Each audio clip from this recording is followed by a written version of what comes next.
자, 이번 시간에는요, 히스토그램과 도수 분포 다각형 만들기에 대해서 공부를 해볼 건데, 일단은 실제 자료를 하나를 가지고 그림을 그려가면서 연습을 해볼게요. 자, 요렇게 생긴 도수 분포표가 있어요. 그죠? 요렇게 생긴 도수 분포표를 이용을 해서 여러분들이 뭐를 그려야 돼요? 히스토그램 먼저 그려볼 건데, 히스토그램을 그리려면은 일단은 이렇게 세로축이 있어야 되고, 그 다음에 가로축이 있으면 됩니다. 그죠? 그래서 세로축에는 우리가 이제 도수 몇 명이냐를 우리가 쓸 거고요. 세로축에는 점수, 수학 점수를 쓸 거예요. 점수를 쓸 건데 여기다가 이제 50, 60, 70, 80, 90 이런 식으로 쓰게 되겠죠. 자, 그리고 난 다음에 도수를 표현을 해보면 도수가 1, 2, 3, 4 이런 식으로 되어 있다고 칩시다. 자, 그러면 히스토그램을 그리는 건 굉장히 쉬워요. 그죠? 50에서 60 미만인 도수가 2니까 이렇게 직사각형을 그려주면 되고요. 그죠? 그 다음에 60 이상 70 미만은 3명이니까 이렇게 직사각형을 그려주고, 그 다음에 70 이상 80 미만은 4명이니까 이렇게 그려주면 되겠죠. 됐죠? 그리고 마지막으로 80 이상 90 미만이 1명이니까 이렇게 1에 맞춰가지고 이렇게 그려주면은 히스토그램은 매우 간단하게 그려집니다. 됐죠? 그 다음에 이제 뭘 그려야 돼요?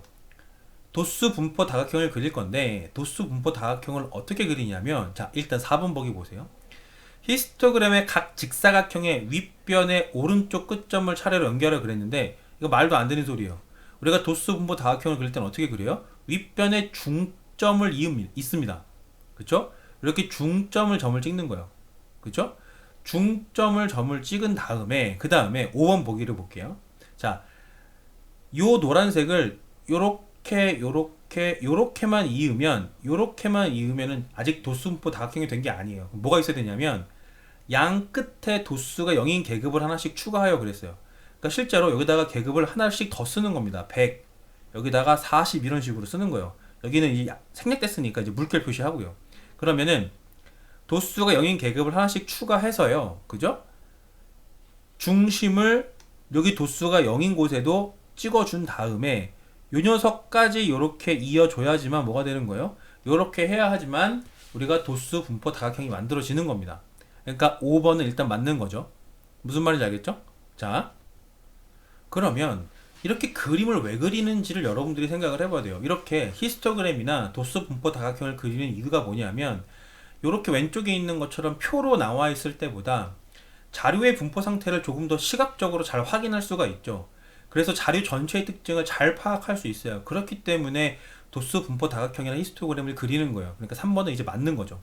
무슨 말인지 알겠죠? 자, 그러면 이제 다시 처음부터 1번부터 한번 봅시다. 그럼 1번은요. 히스토그램을 반드시 그려야 도수 분포 다각형을 그릴 수 있다 그랬는데, 선생님이 그림을 그릴 때도 편의상 문제를 풀기 위해서 히스토그램을 먼저 그린 다음에 도수 분포 다각형을 그렸지만, 실제로는 히스토그램이 없어도 그릴 수는 있어요. 어떻게 그리냐면요, 요 노란색 점들을 찍으면 되는데, 요 점을 어떻게 찍냐면, 자 보세요. 여러분들 요점의 x좌표가 얼마예요? 요점의 x좌표가 55죠. 그죠? 계급값하고 도수를 점을 찍으면 돼요. 여기 계급값이 55고 도수가 2니까 55,2를 찍으면 얼마든지 점은 찍을 수 있어요. 그래서 히스토그램이 없어도 점을 찍을 수 있기 때문에, 그죠? 요거는 틀린 겁니다. 히스토그램이랑 상관없이 도수 분포 다각형을 그릴 수가 있는 겁니다. 자, 그 다음에 2번을 보시면요. 히스토그램에서 각 직사각형의 넓이의 합은 도수 분포 다각형의 넓이 합과 같다 그랬는데, 요거 맞는 거죠. 왜 맞냐 하면, 이 노란색을 기준으로 노란색 바깥에 있는 부분을요 잘라다가 요 안쪽에 넣으면요, 요것도 요 안쪽에 넣고 요것도 요 안쪽에 넣으면은 바깥쪽에 있는 부분들이 안쪽을 다 메워요. 그쵸? 여기도 마찬가지로 여기 빨간색 칠한 부분이랑 요 부분 넓이가 똑같기 때문에 바깥쪽에 있는 걸 떼다가 안쪽에 집어넣으면은 결과적으로 다 메꿔집니다. 그래서 중요한 특징 중에 하나인데, 히스토그램에서 각 직사각형의 넓이의 합은 도수 분포 다각형의 넓이와 같다. 요거 맞는 겁니다. 됐죠? 자, 그 다음에 6번을 보시면요. 히스토그램의 각 계급에 해당하는 직사각형의 세로의 길이는 도수에 따라 다르다. 맞습니다. 세로는 누구에 따라 달라요? 그렇죠? 도수에 따라 다른 게 맞습니다. 그리고 너무 당연한 얘기지만, 히스토그램의 각 계급에 속하는 직사각형의 넓이는 도수의 반비례가 아니라 비례하겠죠. 비례한다는 말이 뭐예요?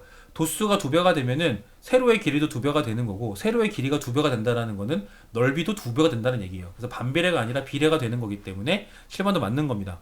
자, 그래서 각각은 이렇게 정리를 했는데 추가로 한 가지를 더 얘기를 하면은 요 히스토그램 전체 넓이를 구하는 법에 대해서 한번 공부를 해볼 건데요. 자, 일단은 이 상태에서 각각의 직사각형의 넓이를 각각 쓰면요. 자, 보세요. 맨 왼쪽은 요거 순서대로 1번, 2번, 3번, 4번 할게요. 그럼 각각의 넓이는 어떻게 되냐면 1번 넓이는 밑변의 길이가 10이고 높이가 2입니다. 그리고 2번 사각형은요. 밑변의 길이가 10이고 높이가 3이죠. 그 다음에 세 번째는 10 곱하기 높이가 4고요. 네 번째는 10 곱하기 높이가 얼마예요? 1입니다. 요거를 우리가 분배 법칙을 이용을 해서요. 요거를 좀 따로 써주면은 이렇게 쓸 수 있어요. 2 더하기 3 더하기 4 더하기 1. 그죠? 그러면은 이 뒤에 부분이 뭐랑 똑같아요? 전체 도수랑 똑같네요. 그래서 우리가 히스토그램의 넓이는 어떻게 구하냐면 계급의 크기가 뭐예요? 직사각형의 가로 길이가 되는 거죠. 곱하기 전체 도수. 요렇게 곱해주면은 그게 바로 히스토그램 전체의 넓이가 되는 거예요. 왜 그러냐면은 여기 1, 2, 3, 4번의 직사각형을 요렇게 위로 높이 쌓았다고 한번 생각해 보세요. 2번을 여기다 갖다 쓰고 여기다가 3번을 갖다 붙이고 그죠? 4번을 여기다 갖다 붙이면 어떻게 되겠어요? 그냥 길다란 직사각형 하나가 나오죠. 그쵸? 이 직사각형의 밑변의 길이는 10이고 높이는 누가 똑같아요? 전체 도수와 같기 때문에 계급의 크기 곱하기 전체 도수를 하면은 히스토그램 전체의 넓이가 나옵니다. 히스토그램 전체 넓이가 구해지게 되는 것이고요. 그 다음에 앞에서 계속 말했지만 히스토그램 전체 넓이는 누가 똑같습니까? 그렇죠?